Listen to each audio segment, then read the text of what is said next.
Hello दोस्तों, स्वागत है आप सभी का एक बार फिर से मेरे यूट्यूब चैनल सिविल सेवक यूपीएससी पीसीएस में। और हम कंपटीशन टुडे की आर्थिकी 2025 को कवर कर रहे थे। इससे हम उद्योग, ऊर्जा और 16वें वित्त आयोग को कवर करेंगे। खनिज परिदृश्य को हम पीसीएस मंत्रा की जो एक पीडीएफ है, ठीक है, वो आर्थिकी 2025, उसमें थोड़ा डेटा ऑथेंटिक है तो उसको हम वहाँ से कवर करेंगे। ठीक है, उसकी पीडीएफ मैंने इंक्लूड कर दी है तो आप वहाँ से देख सकते हो। तो आइए शुरू करते हैं इस वीडियो को। और वीडियो शुरू करने से पहले अगर आपने चैनल को सब्सक्राइब नहीं किया है तो प्लीज़ आप चैनल को सब्सक्राइब करें और अपने दोस्तों के साथ शेयर ज़रूर करें। ठीक है, तो देखते हैं। तो चलिए इसमें देख लेते हैं उद्योग परिदृश्य। ठीक है, यहाँ से भी क्वेश्चन बनते हैं, कुछ चीज़ें यहाँ पर दी हुई हैं, आगे आप देखोगे वो आपके लिए काम की चीज़ें आने वाली हैं। ठीक है, यहाँ से मैंने पहले वीडियो में कहा था कि आपका इकोनॉमी रिवाइज हो जाएगा, तो आप भरोसा रखो, यहाँ से चीज़ें आपकी रिवाइज होने वाली हैं और वो आपको एग्जाम में बोनस ही देके जाएंगी। ठीक है, अब यहाँ पर आपने पढ़ा होगा कि महारत्न, नवरत्न और मिनी रत्न वाली कंपनियां पढ़ी होंगी। अब ये देख लो, महारत्न का दर्जा अगर किसी कंपनी को दिया जाता है तो उसके मानदंड क्या होते हैं। ठीक है, यहाँ पर दिया हुआ है कि एक तो उसको पहले नवरत्न का दर्जा प्राप्त होना चाहिए। ठीक है, पिछले 3 वर्षों के दौरान 25,000 करोड़ रुपए से अधिक का औसत वार्षिक कारोबार होना चाहिए। कितना? 3 वर्षों के दौरान 25,000 करोड़ रुपए से अधिक का औसत वार्षिक कारोबार होना चाहिए। फिर पिछले 3 वर्षों के दौरान औसत वार्षिक निवल संपत्ति 15,000 करोड़ रुपए से अधिक होनी चाहिए। और पिछले 3 वर्षों के दौरान कर के बाद, यानी टैक्स जब वो दे देगा तो उसके बाद जो औसत वार्षिक शुद्ध लाभ है वो 5,000 करोड़ रुपए से अधिक का होना चाहिए। तो ये 3 वर्षों के मानदंड चेक किए जाते हैं। एक तो वार्षिक कारोबार कितना हुआ है, निवल संपत्ति कितनी है और कितना उसका लाभ बचा है कर देने के बाद। ठीक है, फिर आ जाते हैं नवरत्न का दर्जा देने के लिए क्या मानदंड है। तो मिनी रत्न श्रेणी 1 और अनुसूची ए सीपीएसई जिन्होंने पिछले 5 वर्षों में, ठीक है, यहाँ पर 5 वर्ष की क्राइटेरिया है, 5 वर्षों में से 3 वर्षों में समझौता ज्ञापन प्रणाली के तहत उत्कृष्ट या बहुत अच्छी रेटिंग प्राप्त की है। और 6 चयनित मापदंड, अब मापदंड जो हैं वो आगे दिए हैं। 6 चयनित प्रदर्शन मापदंडों में 60 या उससे अधिक का अगर समग्र स्कोर किया है, यानी 5 में से 3 में अगर उसने बढ़िया प्रदर्शन किया और ये जो 6 मापदंड हैं, ठीक है, तो उनमें 60 से अधिक का स्कोर किया है तो उसे नवरत्न का दर्जा दिया जाता है। अब ये 6 मानदंड क्या है? एक तो शुद्ध लाभ से निवल संपत्ति कितनी होती है, उत्पादन सेवाओं की कुल लागत में जनशक्ति लागत कितनी है, नियोजित पूंजी पर मूल ह्रास, ब्याज और करों से पहले का लाभ कितना है, ब्याज और करों से पहले लाभ का कारोबार से अनुपात कितना है, प्रति शेयर आय और अंतर क्षेत्रीय प्रदर्शन। तो ये सब याद करने की जरूरत नहीं है, लेकिन आप थोड़ा अगर देख लोगे, बाई चांस अगर ये क्वेश्चन आता है तो आप आइडिया लगा सकते हो कि अच्छा नवरत्न का दर्जा देने के लिए क्या मानदंड होते हैं। अब मिनी रत्न का दर्जा की अगर हम बात करें तो जिन सीपीएसई ने पिछले 3 वर्षों में लगातार लाभ कमाया है, ठीक है, सबसे सस्ता मद्दा इसी का है, और जिनकी निवल संपत्ति क्या है, सकारात्मक है, वे मिनी रत्न का दर्जा दिए जाने के लिए पात्र हैं। अब देख लो, वर्तमान में कितने 14 महारत्न है, 26 नवरत्न है, 49 मिनी रत्न 1 है तथा 10 मिनी रत्न 2 सीपीएसई हैं। तो ये आपको याद रखना है कि महारत्न कितने 14 हैं, नवरत्न कितने 26। इसमें क्वेश्चन कैसे बनता है, मान लो 14 महारत्न है, लेटेस्ट कौन सी ऐड हुई है, जैसे दे दिया 11, 12, 13, 14, या जैसे 26 महारत्न है तो मैचिंग में दे देंगे 23, 24, 25, 26। ठीक है, तो अब आपको मैच करना होगा कि कौन सी मिली है। अब थोड़ा सा नाम देख लेते हैं। जैसे महारत्न जो है वो उपक्रम निम्न है, जैसे भारत हेवी इलेक्ट्रॉनिक्स लिमिटेड, ठीक है, ये हो गया, भेल हो गया। फिर भारत पेट्रोलियम कारपोरेशन लिमिटेड, ये बीपीसीएल हो गया। फिर कोल इंडिया लिमिटेड, ठीक है, कोल इंडिया लिमिटेड, ये सीआईएल हो गया। गेल इंडिया लिमिटेड, ये जीआईएल हो गया। ठीक है, गेल इंडिया लिमिटेड। फिर आगे अगर हम देखें, आगे क्या है, Hindustan petroleum corporation limited, Indian oil corporation limited, NTPC limited, ठीक है, oil and natural gas corporation limited, power finance corporation, power grid corporation of India limited. एक बार देखोगे आइडिया लग जाएगा, मैचिंग में आएगा तब भी लगा दोगे। ठीक है, पूछ सकता है निम्नलिखित में से कौन सी महारत्न कंपनी है और उसमें 2 या 1 नवरत्न कंपनी डाल दी और आपका मोए मोए हो सकता है ना। तो एक बार देख लो, steel authority of India limited, फिर rural electrification corporation limited, oil India limited, और फिर है एचएएल, ठीक है, हिंदुस्तान एरोनॉटिक्स लिमिटेड, ये है 14वें नंबर पर। फिर नवरत्न कौन कौन सी हैं, तो हो गया Bharat electronics limited, container corporation of India limited, ये सारी छोड़ दो, मतलब पढ़ लेना। ठीक है, बाकी कौन सी नई ऐड हुई यहाँ पर ये देखो, जैसे 25 नंबर की ऐड हुई है Indian railway catering and tourism corporation limited, जिसको आप आईआरसीटीसी बोलते हो। ठीक है, क्या बोलते हो, आईआरसीटीसी, और ये आईआरएफसी। ठीक है, ये 2 नई ऐड हुई हैं। 25 नंबर पर आईआरसीटीसी, 26 पर आईआरएफसी, 24 पर आई थी सतलुज जल विद्युत निगम लिमिटेड और 23 पर आई है national hydro electric power corporation limited. Same ऐसे ही आपको यहाँ पर याद रखना है। 11 steel of authority India limited, 12 rural electrification corporation limited, और 13 ऑयल इंडिया लिमिटेड, 14 पर HAL हिंदुस्तान एरोनॉटिक्स लिमिटेड। ठीक है, तो ये सारी चीज़ें हो जाएंगी इसमें। फिर अब यहाँ पर जैसे आप देखोगे आगे तो आपको ये आइडिया लग जाएगा कि अच्छा यहाँ से क्वेश्चन बनता है। ठीक है, मैचिंग में आ जाता है। जैसे भारत का पिट्सबर्ग कहा जाता है, तो भारत का पिट्सबर्ग कहा जाता है जमशेदपुर, और ये कहाँ है? झारखंड में है।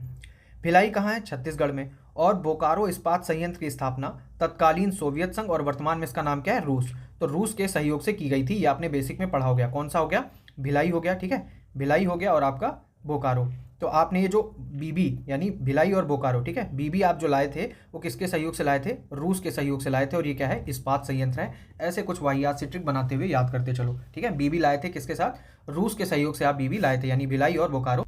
फिर आगे है कि राउरकेला इस्पात संयंत्र, और राउरकेला इस्पात संयंत्र है कहाँ? उड़ीसा राज्य में है, और इसकी स्थापना जर्मनी के सहयोग से की गई थी। ठीक है, तो राउरकेला इस्पात संयंत्र जर्मनी के सहयोग से हुआ। और दुर्गापुर इस्पात संयंत्र जो कि पश्चिम बंगाल में है, ये किसने सहयोग किया? इसमें ब्रिटेन ने इसमें सहयोग किया था। ठीक है, और फिर आपने याद रखना है कि पिट्सबर्ग जो संयुक्त राज्य अमेरिका में है, इसे विश्व इस्पात की राजधानी कहा जाता है। ठीक है, पिट्सबर्ग कहाँ है? संयुक्त राज्य अमेरिका में, और इसे विश्व इस्पात की राजधानी कहा जाता है। और यहाँ पर आपने देखा था कि जो भारत का पिट्सबर्ग है वो किसको कहते हैं? जमशेदपुर को, जो कि कहाँ है? झारखंड में।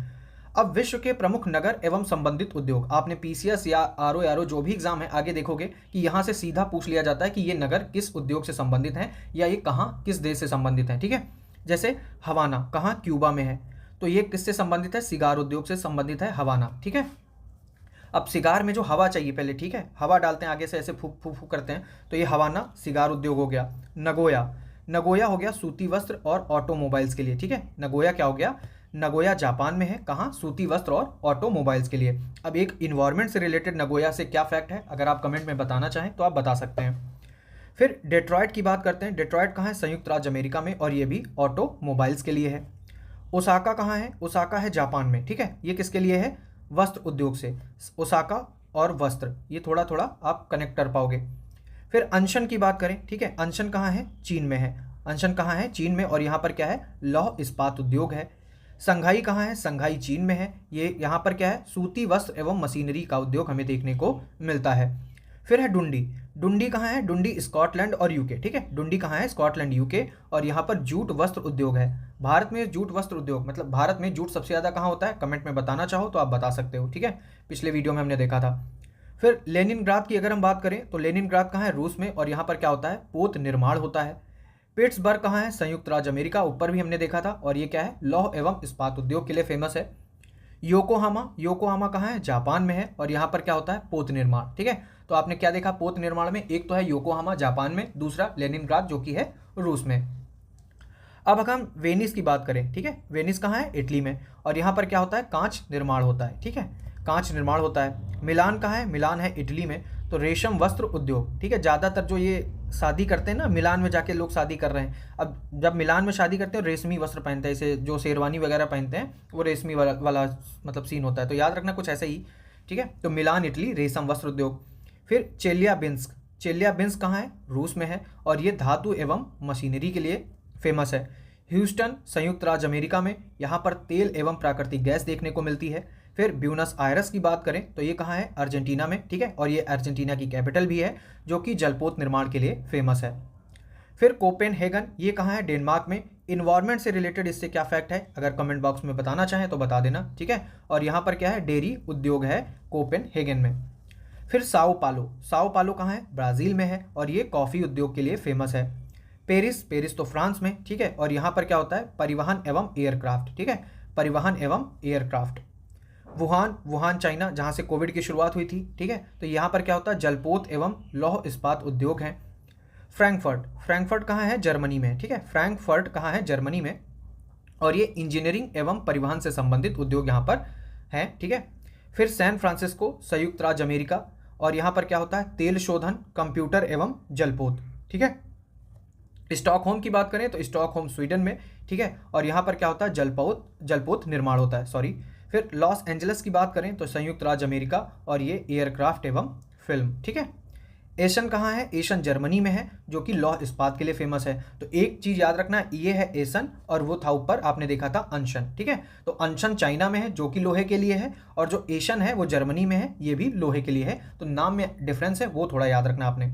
अब हम बात करते हैं 12 नए औद्योगिक शहर की। तो इंपॉर्टेंट है, 28 अगस्त 2024 को केंद्रीय मंत्रिमंडल ने राष्ट्रीय औद्योगिक गलियारा विकास कार्यक्रम के अंतर्गत 12 नए औद्योगिक शहरों को मंजूरी दी है। ठीक है, राष्ट्रीय औद्योगिक गलियारा विकास कार्यक्रम की शुरुआत दिल्ली मुंबई औद्योगिक गलियारे के शुभारंभ के साथ हुई है। फिर आगे देख लेते हैं। फिर इसमें क्या है, फरवरी 2020 में DMICDC लिमिटेड का नाम बदलकर आपने जो भी रखा हो वो हमसे कोई मतलब नहीं है। 11 औद्योगिक गलियारे कौन से हैं पहले वो देख लो। एक तो है दिल्ली मुंबई औद्योगिक गलियारा, जहां से इसकी शुरुआत हुई है। ठीक है, अभी हमने आगे देखा। अमृतसर कोलकाता औद्योगिक गलियारा, चेन्नई बेंगलुरु औद्योगिक गलियारा, विजाग चेन्नई औद्योगिक गलियारा, बेंगलुरु मुंबई औद्योगिक गलियारा, ओडिशा आर्थिक गलियारा। ठीक है, ओडिशा आर्थिक गलियारा, इसमें किसी और कोई ऐड नहीं है। हैदराबाद नागपुर के साथ, हैदराबाद वारंगल, हैदराबाद बेंगलुरु, ये औद्योगिक गलियारा है। फिर कोयम्बटूर के माध्यम कोची तक CBIC का विस्तार, और दिल्ली नागपुर औद्योगिक गलियारा। तो ये हो गए आपके 11 औद्योगिक गलियारे। ठीक है, फिर इसमें आगे है विकसित ग्रीनफील्ड औद्योगिक स्मार्ट शहर। ठीक है, जो कि निम्न है। क्या है, धोलेरा विशेष निवेश क्षेत्र। ठीक है, धोलेरा विशेष निवेश क्षेत्र कहाँ है, गुजरात में है। औरंगाबाद इंडस्ट्रियल टाउनशिप लिमिटेड, ये कहाँ है, महाराष्ट्र में है। फिर एकीकृत औद्योगिक टाउनशिप, ये कहाँ है, ग्रेटर नोएडा उत्तर प्रदेश। और इंटीग्रेटेड औद्योगिक टाउनशिप ये कहाँ है, विक्रम उद्योगपुरी, ये कहाँ है, मध्य प्रदेश में। ठीक है, अब जो 12 औद्योगिक क्षेत्र हैं, 12 औद्योगिक क्षेत्र हैं, ये रणनीतिक रूप से 10 राज्यों में स्थित हैं। ये आपको याद रखना है, जो 12 औद्योगिक क्षेत्र हैं ये कहाँ, रणनीतिक रूप से 10 राज्यों में स्थित हैं और 6 प्रमुख गलियारों के साथ योजनाबद्ध हैं। अब इसमें जो स्वीकृत शहर हैं, ठीक है, वो कौन कौन से हैं, इनमें मैचिंग में पूछ सकता है, तो आपको याद रखना है। जैसे खुरपिया, ठीक है, खुरपिया कहाँ है, उत्तराखंड में है। राजपुरा पटियाला, ये कहाँ है, पंजाब में है। दीघी कहाँ है, ये महाराष्ट्र में है। पलक्कड़ केरल, आगरा उत्तर प्रदेश और प्रयागराज उत्तर प्रदेश। तो ये जो 12 औद्योगिक क्षेत्र हैं जो 10 राज्यों में स्थित हैं, इसमें उत्तर प्रदेश में कितने, 2। ठीक है, आगरा और प्रयागराज। गया बिहार में, जहीराबाद तेलंगाना, उरवाकल आंध्र प्रदेश, कोपार्थी आंध्र प्रदेश, जोधपुर पाली राजस्थान। ठीक है, तो आपने एक चीज़ तो याद रखनी है कि जो 12 औद्योगिक क्षेत्र हैं ये 10 राज्यों में स्थित हैं, और ये जो 2, ठीक है, 2 राज्यों में यानी उत्तर प्रदेश और आंध्र प्रदेश में 2 स्थान चयनित किए गए हैं। बाकी जो बचते हैं वो एक एक हैं। ठीक है, जैसे उत्तराखंड में एक है, पंजाब में एक है, महाराष्ट्र में एक है। तो उत्तर प्रदेश में आगरा और उत्तर प्रदेश, ठीक है, आगरा और प्रयागराज, ठीक है, उत्तर प्रदेश में आगरा और प्रयागराज हैं, जबकि आंध्र प्रदेश में क्या है, उरवाकल और कोपार्थी। ठीक है, तो ये आपको एक मतलब याद रखना है। फिर राउरकेला इस्पात संयंत्र को लौह अयस्क की आपूर्ति कहाँ से होती है, ये आपने जब PYQ सॉल्व किए होंगे तो आपने देखा होगा ये क्वेश्चन पूछा गया है। ठीक है, तो हम PYQ के थ्रू भी इस किताब से रिवीजन कर सकते हैं ना। तो राउरकेला इस्पात संयंत्र को लौह अयस्क की आपूर्ति होती है क्योंझर से। ठीक है, फिर आगे इसमें देख लेते हैं। अब यहाँ पर भी पूछा जाता है, कई PCS एग्जाम, वनडे एग्जाम में पूछा जाता है। जैसे बालको, ठीक है, बालको कहाँ है, बालको कोरबा। ठीक है, बालको कोरबा। अब बालक है, ठीक है, बालक करबो, तो ये वाला बालक कोरबा। मालको, अब मालको से मेट्टूर, माँ मैच कर लो, मालको से मेट्टूर। हिंडाल्को कहाँ है, रेणुकूट। हिंडाल्को कूट, ठीक, हिंडाल्को कूट दो, ऐसे बनाओ। नालको, ठीक है, नालको पुट, नालको कोरा, तो ये ऐसे जो भी है, नालको कहाँ है, कोरापुट में। तो बालको आपका हो गया कोरबा में, मालको हो गया मेट्टूर में, हिंडाल्को हो गया रेणुकोट में, और नालको कहाँ हो गया, कोरापुट में। अब इसमें पूछा गया है सही सुमेलन क्या है। ठीक है, सही सुमेलित है, और पूछा भी जाता है कि ये केंद्र किस उद्योग से रिलेटेड है। जैसे काकीनारा, तो काकीनारा किससे संबंधित है, जूट से संबंधित है। फिर विरुद्धनगर, ये सूती वस्त्र से रिलेटेड है। चन्नापटना किससे रिलेटेड है, रेशम से। भदोही कहाँ है, उत्तर प्रदेश में, और किससे संबंधित है, कालीन से। आंवला प्रतापगढ़ कहाँ, उर्वरक। ठीक है, आंवला, ठीक, आंवला उर्वरक। मोदीनगर ये रबड़ से संबंधित है। फिर बाराबंकी की अगर हम बात करें तो बाराबंकी में क्या है, पॉलीफाइबर। ठीक है, पॉलीफाइबर। पनकी में है उर्वरक। ठीक, आंवला में उर्वरक, पनकी में उर्वरक, बाराबंकी में पॉलीफाइबर, मोदीनगर में रबड़। गुरुग्राम में क्या है, मोटर गाड़ियाँ चलती हैं। ठीक है, मोटर गाड़ियाँ। विशाखापत्तनम में पोत निर्माण होता है, समुद्र के किनारे है, तो याद रखिएगा विशाखापत्तनम पोत निर्माण। मुरी की बात करें, मुरी इस बार पूछा गया था। ठीक है, मुरी पूछा गया था यूपी PCS 2024 में। तो मुरी, ठीक है, किसके लिए है, एल्युमिनियम। तलचर कहाँ है, तलचर उड़ीसा, और ये किसके लिए, उर्वरक के लिए। जवाहर नगर पेट्रो रसायन। मैसूर रेशम वस्त्र। JK नगर एल्यूमिनियम, और मलाज खंड किसके लिए है, तांबा। ठीक है, तो ये आपको याद रख लेने हैं, यहाँ से क्वेश्चन बनता है। जैसा आपने PCS में देखा होगा, लीक वाले पेपर में देखा होगा, वहाँ भी आपको ऐसा क्वेश्चन मिला होगा। पंजाब का कौन सा स्थान होजरी उद्योग के लिए फेमस है, तो लुधियाना जो है वहाँ पर होजरी उद्योग मतलब प्रचलित है। मध्य प्रदेश में पीतमपुर को किसके लिए जाना जाता है? तो पीतमपुर एक तो कहाँ है? मध्य प्रदेश में है, और किसके लिए है? ऑटोमोबाइल के लिए है। नेपानगर का संबंध किस उद्योग से है? तो नेपानगर से अखबारी कागज आता है। 1818 ईस्वी में पहला सूती वस्त्र कारखाना किस क्षेत्र में शुरू हुआ? तो पश्चिम बंगाल में फोर्ट ग्लास्टर में इसकी शुरुआत हुई थी। ठीक है। भारत का सबसे बड़ा पेट्रो रसायन कारखाना किस राज्य में स्थित है? तो ये कहाँ स्थित है? गुजरात, जामनगर में भारत का सबसे बड़ा पेट्रो रसायन कारखाना। सहकारिता क्षेत्र में भारत का सबसे बड़ा उर्वरक कारखाना कहाँ स्थित है? याद रखिएगा, किस क्षेत्र में? सहकारिता क्षेत्र में भारत का सबसे बड़ा उर्वरक कारखाना कहाँ स्थित है? फूलपुर, उत्तर प्रदेश में। स्टील अथॉरिटी ऑफ इंडिया की स्थापना का क्या वर्ष है? तो स्टील अथॉरिटी ऑफ इंडिया कब स्थापित हुई थी? 1973 में। बिहार का जो डालमिया नगर है वो किसके लिए फेमस है? ये सीमेंट के लिए फेमस है। भारत का प्रथम कृत्रिम रबर संयंत्र ठीक है, कहाँ लगाया गया है? पानीपत, हरियाणा में लगाया। अगला सेगमेंट है खनिज संबंधी आंकड़े। ठीक है, तो ये हम बेसिकली कवर करने वाले थे उस बुक से। हालांकि बाकी सारी सेगमेंट उसमें सही है, ठीक है, उसमें कोई डाउट नहीं है, लेकिन इसमें मुझे थोड़ा खनिज में थोड़ा सा मिसमैच लगा, या मुझे लगा कि वो शायद अपडेट नहीं है, इसलिए मैंने पीसीएस मंत्रा से देखा, वहाँ की आर्थ की थी और उसको भी मैंने वेरीफाई किया, तो ये थोड़ा ज़्यादा ऑथेंटिक लगी। ठीक है, तो इसलिए ये सेगमेंट यहाँ से कवर कर रहे हैं ताकि आपके पास मतलब एक सटीक सोर्स पहुँच सके, है ना। तो इसको देख लेते हैं। जैसे भारत में खनिज उत्पादन एवं संचित भंडार 2023-24 के आधार पर है, अंतिम अनुमान भी यही है। इनका सबसे बड़ी दिक्कत क्या होती है कि गवर्नमेंट यार बहुत देर में रिलीज़ करती है। मान लो आज की चीज़ें 4 साल बाद, अब जैसे 2000 आप पढ़ोगे जनगणना 2021 की, लेकिन वो कब हो रही है? 2027 में। तो आप देखोगे अरे 6 साल हो गया, कैसे क्या, तो वो सारी चीज़ें हो जाती हैं। ठीक है, मान लो 2021 का डेटा है, वो 2025 में रिलीज कर रहे हैं, तो डेटा तो 2021 के बेस पे होगा। तो ऐसी सारी चीज़ें होती हैं, इसीलिए कन्फ्यूज़न ज़्यादा होता है। तो फिलहाल इसमें देख लेते हैं। जैसे अगर हम बॉक्साइट की बात करें, ठीक है, उत्पादन और भंडारण, एक अच्छी चीज़ ये भी है कि इसमें उत्पादन और भंडारण एक साथ ही दिया हुआ है। ठीक है, अलग अलग नहीं दिया हुआ है, तो हम एक ही साथ कंपेयर भी कर पाएंगे। जैसे बॉक्साइट की बात करें तो उत्पादन में शीर्ष राज्य, पहले उत्पादन की बात की गई है और फिर भंडार की बात की गई है। तो बॉक्साइट पे नंबर 1 पर कौन है? उड़ीसा, नंबर 2 पर है गुजरात, और नंबर 3 पर कौन है? झारखंड। ठीक है, उड़ीसा, गुजरात, झारखंड उत्पादन में। और संचित भंडार की अगर हम बात करें तो उड़ीसा नंबर 1 पर है, आंध्र प्रदेश नंबर 2 पर है, और गुजरात नंबर 3 पर है। ठीक है, यानी जो बॉक्साइट के उत्पादन और संचित भंडार में शीर्ष राज्य है वो कौन है? उड़ीसा है। टिन की बात करें तो टिन छत्तीसगढ़ में, और जो इसका भंडार है टिन का वो सबसे ज़्यादा कहाँ है? हरियाणा में, और छत्तीसगढ़ नंबर 2 पर है। तो टिन के उत्पादन में नंबर 1 पर है छत्तीसगढ़, ठीक है, और टिन के संचित भंडार में नंबर 1 पर कौन है? हरियाणा। कोयला की बात करें, ठीक है, कोयला में बहुत ज़्यादा कन्फ्यूजन होता है, इसके अपडेट आते रहते हैं, पीआईबी पे चेक करना होता है, तो कोयला यहाँ से आप पढ़ लो, अगर कोई इसमें अपडेट मिलेगा तो मैं चैनल पे शेयर कर दूंगा। ठीक है, हालांकि ये अभी ठीक है।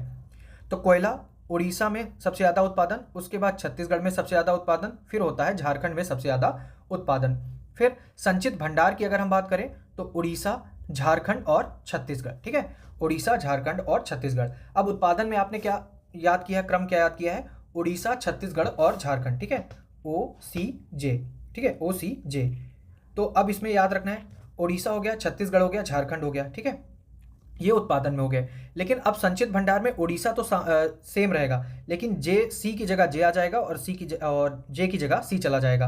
ठीक है, ऐसे कुछ यार बना लो अपने हिसाब से ट्रिक। बाकी उड़ीसा, छत्तीसगढ़, झारखंड उत्पादन में, जबकि संचित भंडार की अगर हम बात करें तो नंबर 1 पर उड़ीसा है ही, नंबर 2 पर आ जाएगा झारखंड, और नंबर 3 पर कौन आ जाएगा? छत्तीसगढ़। यानी कोयले के उत्पादन और संचित भंडार की अगर हम बात करें तो नंबर 1 पर कौन है? उड़ीसा। और उड़ीसा बॉक्साइट में भी, भंडार में भी और उत्पादन में भी नंबर 1 पर था। ठीक है, तो अभी बॉक्साइट और कोयला में जो शीर्ष राज्य है उत्पादन और भंडारण में वो कौन है? उड़ीसा है।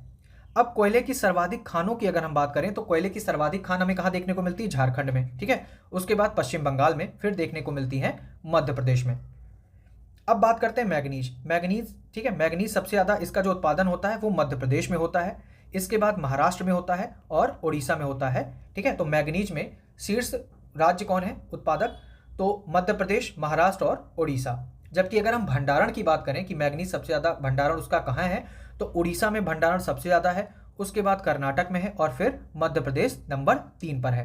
ठीक है, तो मैग्नीज के उत्पादन में जो नंबर 1 पर है वो कौन है? मध्य प्रदेश। लेकिन अगर हम भंडारण की बात करें मैग्नीज की तो वो कौन है? उड़ीसा।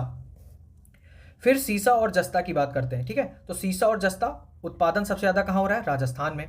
ठीक, अब यहाँ पर बात करें थे सीसा के भंडारण की, तो सीसा का भंडारण सबसे ज़्यादा कहाँ है? राजस्थान में है। फिर आंध्र प्रदेश में है और गुजरात में है। तो यहाँ पर एक बार फिर से रिवाइज मारो, क्या है कि सीसा के उत्पादन में भी राजस्थान नंबर 1 पर है और भंडारण में भी राजस्थान नंबर 1 पर है।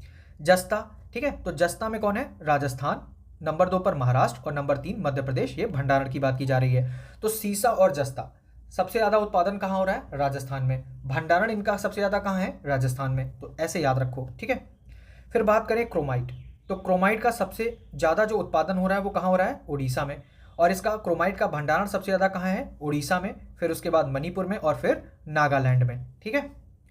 फिर अगर हम बात करें बाइराइट्स, ठीक है, बाइराइट्स सबसे ज्यादा कहाँ है? आंध्र प्रदेश, उसके बाद राजस्थान और फिर कर्नाटक। तो बाइराइट्स का उत्पादन सबसे ज्यादा कहाँ हो रहा है? आंध्र प्रदेश में हो रहा है, नंबर 2 पर राजस्थान में हो रहा है और नंबर 3 पर कर्नाटक में हो रहा है। भंडारण की बात करें तो भंडारण सेम है, आंध्र प्रदेश में बाइराइट्स का भंडारण सबसे ज्यादा है, नंबर 2 पर राजस्थान है और नंबर 3 पर तेलंगाना है। यानी बाइराइट्स के उत्पादन में और भंडारण में जो शीर्ष राज्य है वो कौन है? आंध्र प्रदेश, ठीक है। फिर बात करते हैं तांबा की। तांबा की अगर हम बात करें तो तांबा हमें सबसे ज्यादा देखने को कहाँ मिलता है? मध्य प्रदेश में, ठीक है। उत्पादन तांबा का सबसे ज्यादा कहाँ हो रहा है? मध्य प्रदेश में, और इसके बाद राजस्थान में, और फिर कहाँ हो रहा है? झारखंड में। तो तांबा के उत्पादन में शीर्ष 3 राज्य की अगर हम बात करें तो मध्य प्रदेश, राजस्थान और झारखंड। जबकि अगर हम बात करें भंडारण में कि तांबा का भंडारण सबसे ज्यादा कहाँ है, तो भंडारण है राजस्थान में नंबर 1, नंबर 2 पर है मध्य प्रदेश और नंबर 3 पर कौन है? झारखंड, ठीक है। तो याद रखना है कि तांबा का जो उत्पादन है वो सबसे ज्यादा कहाँ हो रहा है? वो मध्य प्रदेश में हो रहा है, ठीक है। लेकिन जो भंडारण है तांबा का वो सबसे ज्यादा कहाँ है? राजस्थान में है। फिर लोहा पूछा जाता है, ठीक है। लोहे की अगर हम बात करें तो लोहे का सबसे ज्यादा उत्पादन कहाँ हो रहा है? उड़ीसा में, उसके बाद कर्नाटक में और फिर कहाँ हो रहा है? छत्तीसगढ़ में, ठीक है। लौह अयस्क का जो सबसे ज्यादा उत्पादन हो रहा है वो उड़ीसा में, उसके बाद कर्नाटक में और फिर आ जाता है छत्तीसगढ़। अब लोहे के जो दो वो हैं, ठीक है, अयस्क हैं, जैसे हेमेटाइट और मैग्नेटाइट। अब अगर हम हेमेटाइट की बात करें तो हेमेटाइट के जो संचित भंडार हैं वो सबसे ज्यादा कहाँ देखने को मिलते हैं? उड़ीसा में, उसके बाद झारखंड में और फिर छत्तीसगढ़ में। मैग्नेटाइट के देखने को कहाँ मिलते हैं? कर्नाटक में, आंध्र प्रदेश में और फिर राजस्थान में। लेकिन अगर हम लौह अयस्क समग्र की भंडारण की बात करें तो लौह अयस्क समग्र भंडारण सबसे ज्यादा कहाँ है? कर्नाटक में, फिर नंबर 2 पर उड़ीसा है और नंबर 3 पर है झारखंड। तो लोहे के उत्पादन में शीर्ष राज्य कौन है? उड़ीसा, ठीक है। लौह अयस्क के उत्पादन में शीर्ष राज्य है उड़ीसा। और अगर हम भंडारण की बात करें तो लोहे का भंडारण सबसे ज्यादा देखने को कहाँ मिल रहा है हमें? कर्नाटक में, ठीक है। फिर अगर हम बात करें अभ्रक, तो अभ्रक सबसे ज्यादा जो उत्पादन होता है अभ्रक का वो कहाँ होता है? राजस्थान में। अभ्रक का सबसे ज्यादा उत्पादन हो रहा है राजस्थान में, उसके बाद आंध्र प्रदेश में और फिर हो रहा है उड़ीसा में। लेकिन अगर हम भंडारण की बात करें तो अभ्रक का उत्पादन तो राजस्थान में हो रहा है सबसे ज्यादा, लेकिन भंडारण कहाँ हो रहा है? आंध्र प्रदेश में, ठीक है। हीरा सबसे ज्यादा उत्पादन हो रहा है मध्य प्रदेश में और हीरे के भंडारण भी सबसे ज्यादा कहाँ है? हीरा का भंडारण सबसे ज्यादा कहाँ है? मध्य प्रदेश में। अब हम बात करते हैं गोल्ड की, ठीक है। तो गोल्ड का सबसे ज्यादा उत्पादन कहाँ हो रहा है? गोल्ड का सबसे ज्यादा उत्पादन हो रहा है कर्नाटक में, ठीक है। गोल्ड का सबसे ज्यादा उत्पादन हो रहा है कर्नाटक में और उसके बाद झारखंड में। लेकिन अगर हम स्वर्ण धातु भंडार की बात करें, ठीक है, धातु की बात यहाँ पर हो रही है, तो स्वर्ण धातु भंडार सबसे ज्यादा कहाँ है? कर्नाटक में।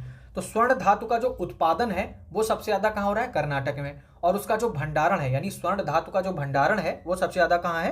कर्नाटक में। फिर नंबर 2 पर राजस्थान और नंबर 3 पर है आंध्र प्रदेश।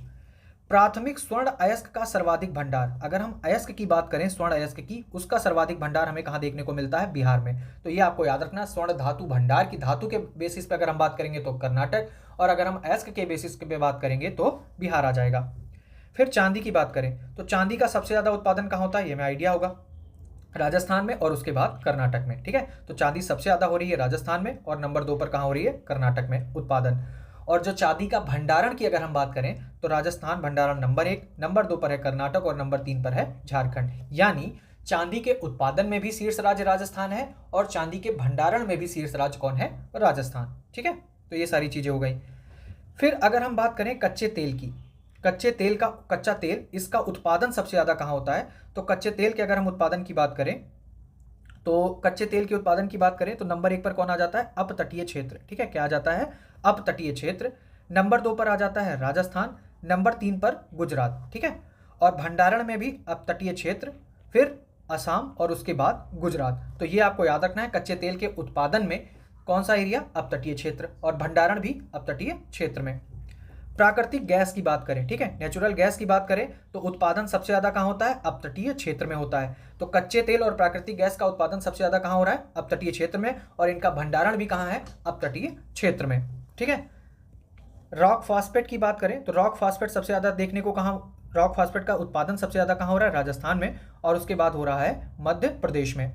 और अगर हम इसके बात करें कि इसका भंडारण कहाँ है, तो रॉक फॉस्फेट का भंडारण कहाँ है? झारखंड में, और उसके बाद राजस्थान में। यानी रॉक फॉस्फेट का जो उत्पादन है वो सबसे ज़्यादा कहाँ हो रहा है? राजस्थान में, और इसका भंडारण सबसे ज़्यादा कहाँ देखने को मिलता है आपको? झारखंड में, ठीक है। फिर बात करते हैं ग्रेनाइट और ग्रेफाइट की।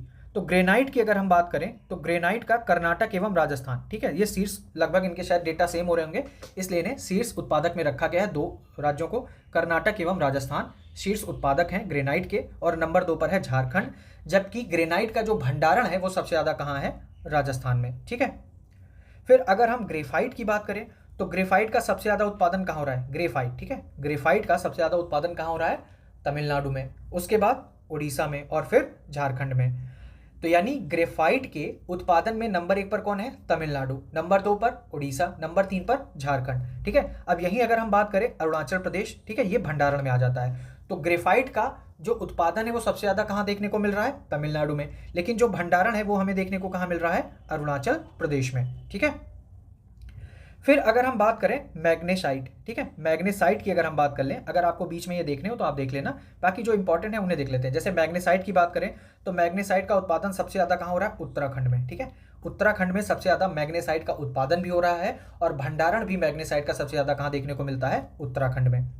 फिर बात करते हैं यूरेनियम की, ठीक है, यूरेनियम। तो यूरेनियम का उत्पादन सबसे ज़्यादा कहाँ हो रहा है? आंध्र प्रदेश में, ठीक है, यूरेनियम का सबसे ज़्यादा उत्पादन कहाँ हो रहा है? आंध्र प्रदेश में। और जो यूरेनियम का भंडारण है वो हमें सबसे ज़्यादा देखने को कहाँ मिलता है? आंध्र प्रदेश में। तो ये आपको याद रखना है कि यूरेनियम के भंडारण उत्पादन में शीर्ष राज्य कौन है?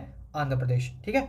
तो ये भारत के जो खनिज परिदृश्य था वो कवर हो जाए, खनिज संबंधी आंकड़े थे वो हमने, जो इंपॉर्टेंट सेगमेंट है जहाँ से क्वेश्चन आते ही आते हैं उन्हें कवर कर लिया है। बाकी अगर आपको कुछ देखना उसमें तो आप देख लेना, ठीक है। अब हम देखेंगे विश्व खनिज उत्पादन एवं संचित भंडार आंकड़े 2023-24। इसमें पहले शीर्ष उत्पादक देखेंगे और उसके बाद जो भंडारण में शीर्ष पर हैं उनकी बात करेंगे, ठीक है। इसमें भी वही चीज़ें देखेंगे जो इंपॉर्टेंट है, जहाँ से पूछे गए हैं, अदरवाइज धातुएं तो बहुत हैं। तो सबसे पहले इसमें लौह अयस्क की बात करते हैं। तो लौह अयस्क का जो शीर्ष उत्पादन हो रहा है, यानी सबसे ज़्यादा जो प्रोडक्शन हो रहा है वो लौह अयस्क का कहाँ हो रहा है? नंबर 1 पर है ऑस्ट्रेलिया, नंबर 2 पर है चाइना, और नंबर 3 पर है ब्राज़ील, ठीक है। तो लोहे का जो सबसे ज़्यादा उत्पादन हो रहा है ऑस्ट्रेलिया, चाइना और ब्राज़ील।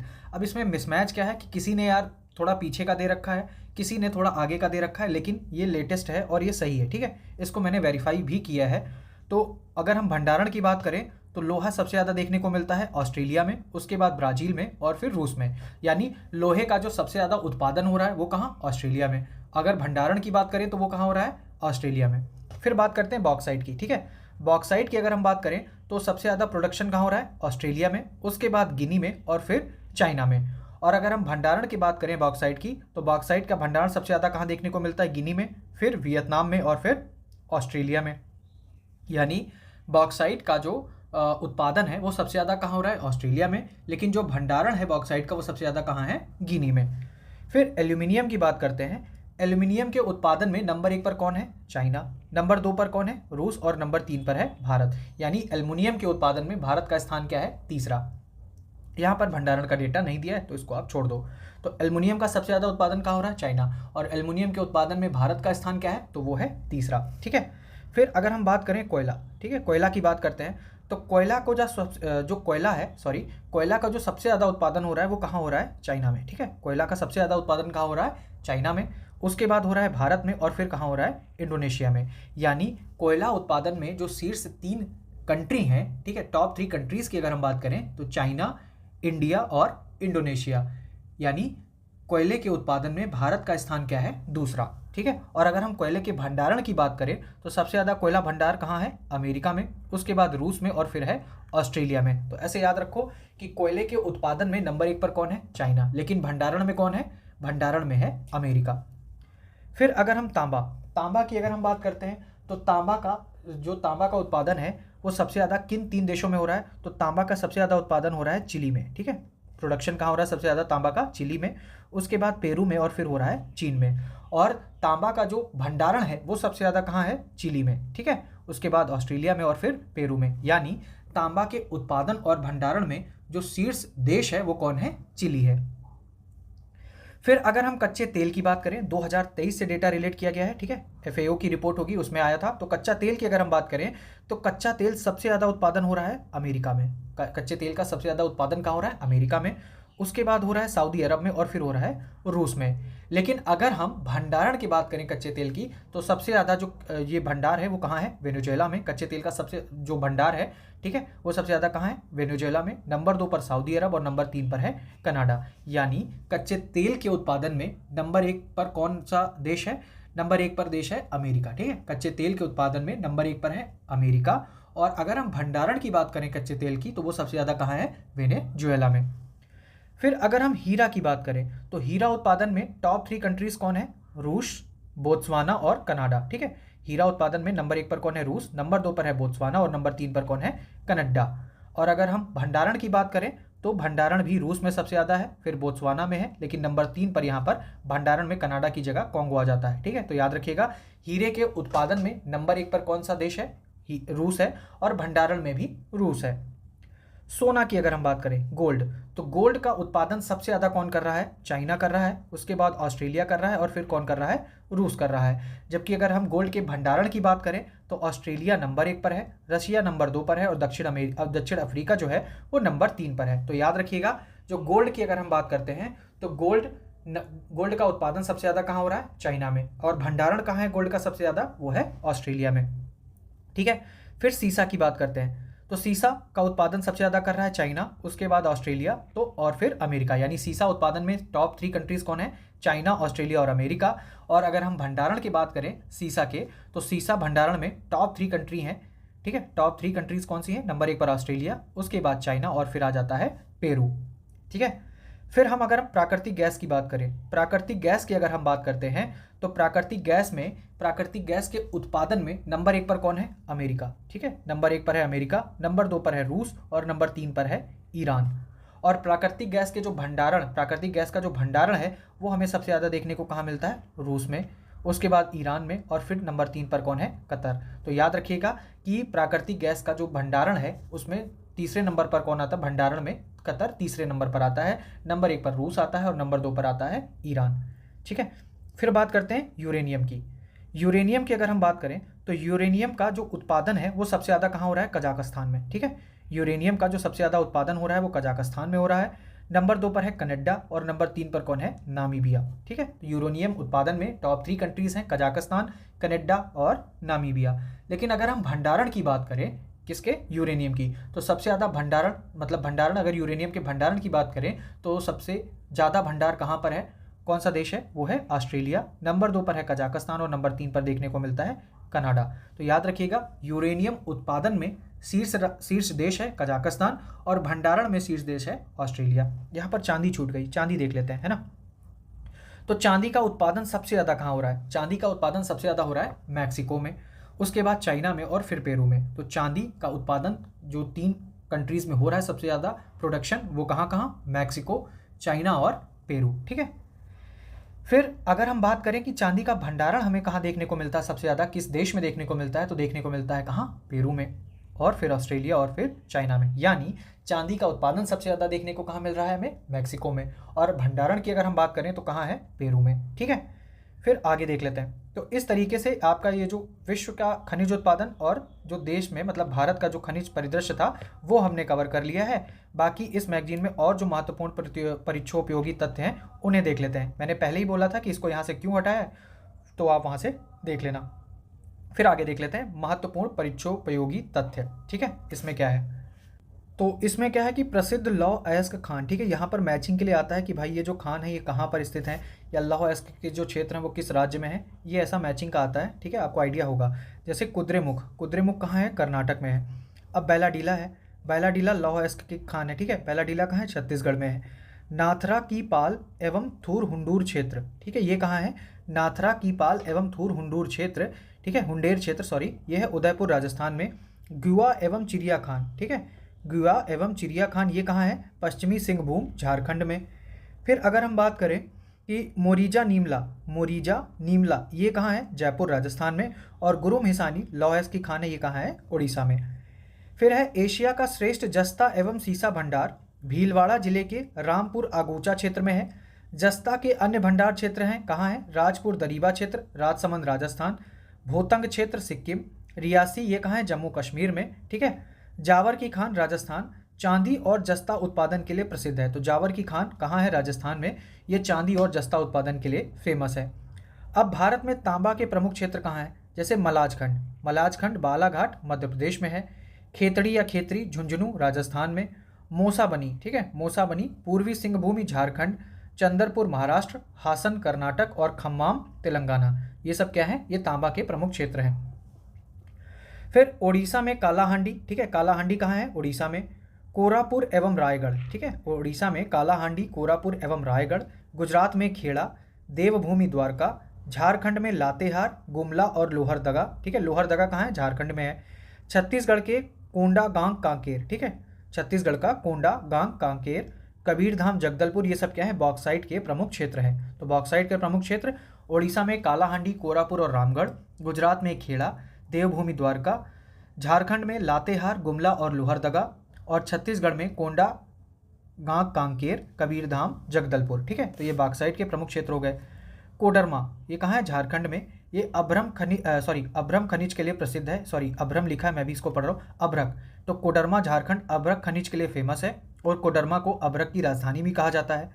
सर्वोत्तम किस्म का संगमरमर मकराना, ठीक है, सर्वोत्तम किस्म का संगमरमर मकराना ये कहाँ? नागौर राजस्थान में पाया जाता है। भारत में प्रथम कोयला खान रानीगंज में दामोदर नदी के तट पर खोदी गई। और भारत के उपक्रम राष्ट्रीय कोयला विकास निगम की स्थापना वर्ष 1956 में हुई थी। ठीक है, कब हुई थी एनसीडीसी की स्थापना? 1956 में। फिर इसमें आगे है कि कोल इंडिया लिमिटेड की स्थापना कब हुई है? नवंबर 1975 में। अब कोयले के प्रमुख क्षेत्र कौन से हैं? जैसे रानीगंज, ठीक है, रानीगंज पश्चिम बंगाल और झारखंड में विस्तारित है। सिंगरौली मध्य प्रदेश और उत्तर प्रदेश में विस्तारित है। झारखंड में झरिया, कर्णपुरा, गिरिडीह। ललमटिया कहाँ है? ललमटिया राजमहल, ठीक है। उड़ीसा में रामपुर, हिमगिरी। छत्तीसगढ़ में कोरबा, विश्रामपुर, झिलमिली। अरुणाचल प्रदेश में नामचिक, नामफुक। और सिक्किम में है रंगीत घाटी। तो ये कोयले के प्रमुख क्षेत्र हैं। भारत का सबसे पुराना तेल का भंडार कहाँ है? डिगबोई, असम में। और गुजरात के प्रमुख तेल क्षेत्र कौन है? नवग्राम, अंकलेश्वर, कलोल, मेहसाना और बकरोल। ठीक है, बकलोल से याद रखना। ठीक है, कहाँ है? यहाँ पे कलोल और बकलोल, ये दोनों कहाँ है? गुजरात में प्रमुख तेल क्षेत्र हैं। ठीक, अब बात करते हैं ऊर्जा परिदृश्य की। ये भी इंपॉर्टेंट है, यहाँ से भी क्वेश्चन बनता है, तो देख लेते हैं। जैसे अंतर्राष्ट्रीय नवीकरणीय ऊर्जा एजेंसी, ठीक है, द्वारा जारी नवीकरणीय ऊर्जा क्षमता सांख्यिकी 2025 के अनुसार भारत विश्व स्तर पर नवीकरणीय ऊर्जा की स्थापित क्षमता में, ठीक, नवीकरणीय मतलब सारी चीज़ों की अगर हम बात करें तो सौर और वायु वाला, तो भारत विश्व स्तर पर नवीकरणीय ऊर्जा के स्थापित क्षमता में चौथे नंबर पर है, पवन ऊर्जा में चौथे नंबर पर है, जबकि सौर ऊर्जा क्षमता में तीसरे स्थान पर है। ठीक है, ये बात की गई है 2025 के अनुसार। तो नवीकरणीय ऊर्जा क्षमता सांख्यिकी 2025 के अनुसार वर्ष 2024 में पवन ऊर्जा क्षमता में विश्व के 5 शीर्ष देश, ठीक है, किसमें? पवन ऊर्जा क्षमता में। तो नंबर 1 पर पवन ऊर्जा में कौन है? चीन है। नंबर 2 पर संयुक्त राज्य अमेरिका है। नंबर 3 पर है जर्मनी और नंबर 4 पर भारत और नंबर 5 पर है ब्राजील। फिर वर्ष 2024 में सौर ऊर्जा क्षमता में विश्व के शीर्ष 5 देश कौन है? सौर ऊर्जा क्षमता में विश्व के शीर्ष 5 देश कौन है? तो इसमें भी चाइना नंबर 1 पर है, अमेरिका नंबर 2 पर है, भारत नंबर 3 पर है, जापान नंबर 4 पर और जर्मनी नंबर 5 पर। यानी आप पहले देख लो, जो विंड एनर्जी है, विंड एनर्जी में नंबर 1 पर चाइना, नंबर 2 पर अमेरिका, नंबर 3 पर जर्मनी, नंबर 4 पर भारत और नंबर 5 पर ब्राजील। वहीं अगर हम सोलर एनर्जी की बात करते हैं तो उसमें कौन है? वर्ष 2024 में, ठीक है, शीर्ष 5 देश कौन से हैं? उसमें नंबर 1 पर चाइना, नंबर 2 पर अमेरिका, नंबर 3 पर भारत, नंबर 4 पर जापान और नंबर 5 पर है जर्मनी। ठीक है, फिर मार्च 2017 में वर्ष 2025-26 तक सोलर पार्क योजना की क्षमता 20,000 मेगावाट से बढ़ाकर 40,000 मेगावाट कर दी गई है। ठीक, यहाँ पर काम की चीज़ ये है कि राज्यवार पवन ऊर्जा की स्थापित क्षमता, मतलब किस राज्य में पवन ऊर्जा की क्षमता कितनी है, वो उसकी बात करते हैं। जैसे अगर हम बात करें राज्यवार पवन ऊर्जा की स्थापित क्षमता 28 फरवरी 2025 तक अपडेटेड है। तो सबसे ज़्यादा हमें देखने को कहाँ मिल रहा है? गुजरात में। ठीक है, तो पवन ऊर्जा में सबसे ज़्यादा कहाँ स्थापित क्षमता कहाँ है? गुजरात में नंबर 1 पर। कितनी 12,583.88 मेगावाट। ये याद करने की जरूरत नहीं है, बस क्रम याद रखना है। तो नंबर 1 पर पवन ऊर्जा की स्थापित क्षमता में राज्यवार अगर हम देखें, नंबर 1 पर गुजरात, नंबर 2 पर है तमिलनाडु, नंबर 3 पर कर्नाटक और नंबर 4 पर है महाराष्ट्र। ठीक है, तो पवन ऊर्जा पे नंबर 1 पर कौन है? गुजरात। फिर आगे अगर हम बात करें सौर ऊर्जा यानी सोलर एनर्जी की बात करें, स्थापित क्षमता राज्यवार, तो इसमें कौन है? सोलर वाले में है नंबर 1 पर राजस्थान, नंबर 2 पर गुजरात, नंबर 3 पर महाराष्ट्र और नंबर 4 पर है तमिलनाडु। तो ये भी क्रोनोलॉजी आपने याद रखनी है। अब हम देखेंगे तापीय कोयला आधारित प्रमुख परियोजनाएं। यहाँ से क्वेश्चन पूछा जाता है, अपने पीवाईक्यू सॉल्व किए होंगे तो आपको आइडिया होगा और यहाँ से आपका रिवीजन भी हो जाएगा कि कौन सी परियोजना किस राज्य में स्थित है। जैसे विंध्याचल, ठीक है, विंध्याचल ये कोयला आधारित है, तो विंध्याचल परियोजना कहाँ है? मध्य प्रदेश में। रिहंद उत्तर प्रदेश में। तलचर उड़ीसा। सीपत, ठीक है, सीपत कहाँ है? छत्तीसगढ़ में। मऊदा, मऊदा कहाँ है? महाराष्ट्र में। रामागुंडम तेलंगाना में है। ठीक है। बाढ़, बाढ़ कहाँ है? बिहार में है। कहलगांव कहाँ है? बिहार में है। कुडगी कर्नाटक, ठीक है, कुडगी कर्नाटक। कोरबा छत्तीसगढ़। सिंगरौली कहाँ है? उत्तर प्रदेश में। फरक्का, फरक्का है पश्चिम बंगाल में। ठीक है, फरक्का कहाँ है? पश्चिम बंगाल में। दादरी कहाँ है? उत्तर प्रदेश में। ठीक है। सिम्हाद्री आंध्र प्रदेश में। टांडा उत्तर प्रदेश में। खरगोन मध्य प्रदेश में। गदरवारा, ठीक है, गदरवारा कहाँ है? मध्य प्रदेश में। फिर नबीनगर बिहार में है। नबीनगर कहाँ है? बिहार में। तो ये सारी चीज़ें हो गई कोयला आधारित राज्य परियोजना की कौन कहाँ पर है, यहाँ से क्वेश्चन पूछा जाता है तो याद रखना। ठीक है। इसमें एक तो आपका तलचर ज़्यादा इंपॉर्टेंट है, कहाँ है? उड़ीसा में है। सीपत छत्तीसगढ़ में है। कहलगांव बिहार में है। सिंगरौली उत्तर प्रदेश में है। ठीक है। दादरी उत्तर प्रदेश में है। टांडा उत्तर प्रदेश में है। तो उत्तर प्रदेश वाले देख लो, एक कौन सा? रिहंद है। ठीक है, सिंगरौली है, दादरी है और साथ ही टांडा। तो उत्तर प्रदेश में जो कोयला आधारित परियोजनाएं हैं कौन सी हैं? रिहंद, टांडा और दादरी और साथ ही क्या नाम है इसका? सिंगरौली। ठीक है। फिर अगर हम गैस आधारित प्रमुख परियोजनाओं की बात करें तो गैस आधारित उत्तर प्रदेश में कितनी है? 2 हैं। कौन सी? दादरी और औरैया। ठीक है, कौन सी है? दादरी और औरैया। ये गैस आधारित प्रमुख परियोजनाएं हैं किसकी? उत्तर प्रदेश की। तो ये याद रखिएगा, दादरी उत्तर प्रदेश, औरैया उत्तर प्रदेश, गैस आधारित प्रमुख परियोजनाएं। बाकी अन्य राज्यों में झानौर गंधार, ठीक है, झानौर गंधार ये कहाँ है? गुजरात में। कवास कहाँ है? गुजरात में। फरीदाबाद हरियाणा में। और अंता, अंता कहाँ है? राजस्थान। अंता क्या है? गैस आधारित एक परियोजना है और ये कहाँ है? राजस्थान में। फिर अगर हम बात करें, ठीक है, यहाँ पर दिया गया है कि 28 फरवरी 2025 तक स्थापित उत्पादन क्षमता क्षेत्रवार। अगर हम केंद्र की बात करें तो कितना है? 22.5% हिस्सा है। राज्य की बात करें तो 23.7% हिस्सा है। जबकि निजी क्षेत्र की अगर हम बात करें तो 53.8% हिस्सा है इनका, ये जो ऊर्जा उत्पादन में। ठीक है, तो ऊर्जा उत्पादन में निजी क्षेत्र का स्थान ज़्यादा है, ये बात की गई है। फिर अगर हम जीवाश्म ईंधन में अगर हम बात करें, ईंधन वार अगर हम देखें, सिर्फ कोयला की देख लीजिए कि कोयला 45.7% हिस्सा किसका है? कोयला का। तो ईंधन उत्पादन में कोयले का कितना हिस्सा है? 45.7%। ठीक है। फिर गैर जीवाश्म ईंधन की अगर हम बात करें तो इसमें जैसे हाइड्रो परियोजनाएं आ जाती हैं। ठीक है, हाइड्रो परियोजनाएं, इनका कितना हिस्सा है? 45.6%। फिर पवन, सौर और नवीकरणीय ऊर्जा, इनका कितना है? 35.6% है। अगर हम अलग देखें, पवन का है 10.3% और सौर ऊर्जा का कितना है? 21.8%। ये परसेंटेज थोड़ा आपने देख लेना है। फिर चालू, निर्माणाधीन या अनुमोदित नाभिकीय संयंत्र की अगर हम बात करें तो रावत भाटा कहाँ है? राजस्थान में है। ठीक है, रावत भाटा कहाँ है? राजस्थान में और कनाडा के सहयोग से बनाया गया है। माही बांसवाड़ा, माही बांसवाड़ा संयंत्र ये कहाँ है? राजस्थान में।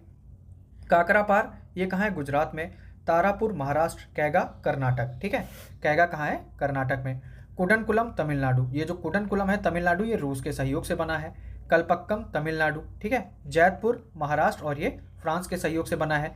मीठी वर्दी, मीठी वर्दी ये कहाँ है? गुजरात में और ये संयुक्त राज्य अमेरिका। ठीक है, संयुक्त राज्य अमेरिका। यहाँ पर स्टार बना है तो क्या देख लेते हैं, अब इसे कोवाडा आंध्र प्रदेश में स्थानांतरित करने का निर्णय लिया गया है। तो याद रखिएगा, ये जो पहले मीठी वर्दी गुजरात में था, अब इसे कोवाडा आंध्र प्रदेश में स्थानांतरित करने का निर्णय लिया गया है।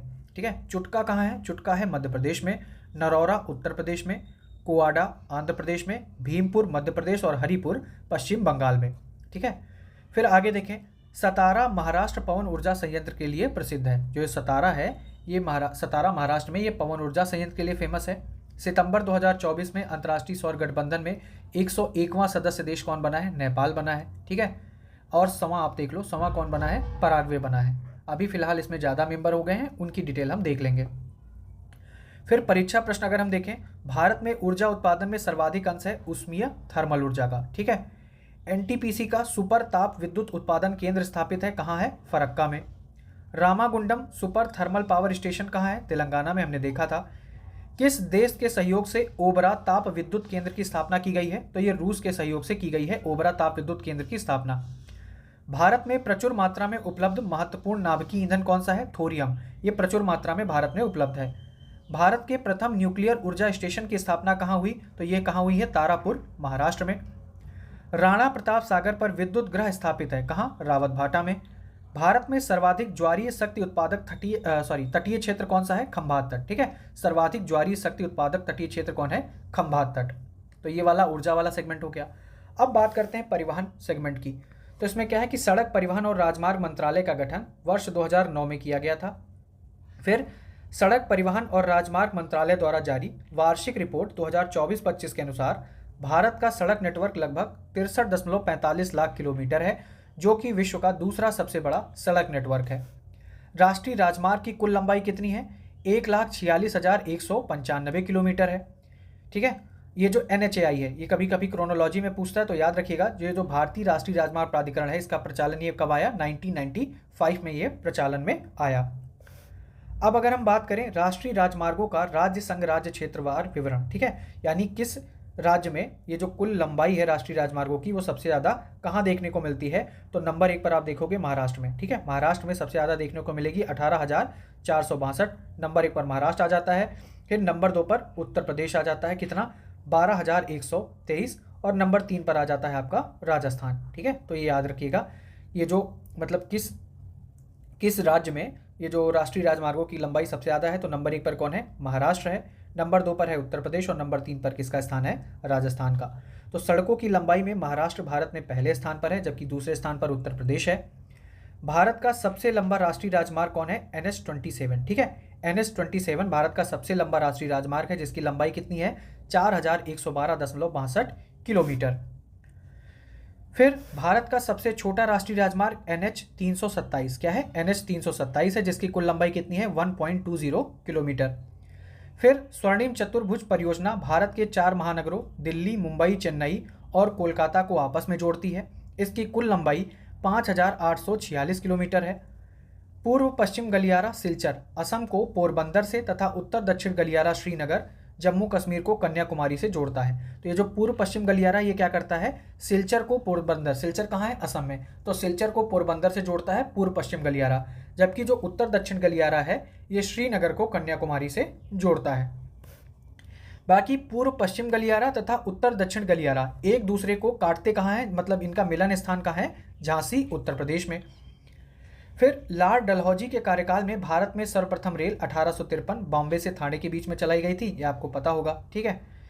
आगे देख लेते हैं भारतीय रेलवे जोन एवं उनके मुख्यालय, यहाँ से भी क्वेश्चन बनता है, याद रखना, ठीक है। तो इसको देख लेते हैं। जैसे पूर्व रेलवे, इसका कहाँ है? कोलकाता में है, ठीक है। पूर्व रेलवे का मुख्यालय कहाँ है? कोलकाता में। मध्य रेलवे का कहाँ है? मुंबई, यानी छत्रपति साहू जी महाराज टर्मिनल। पश्चिम रेलवे चर्च गेट, मुंबई।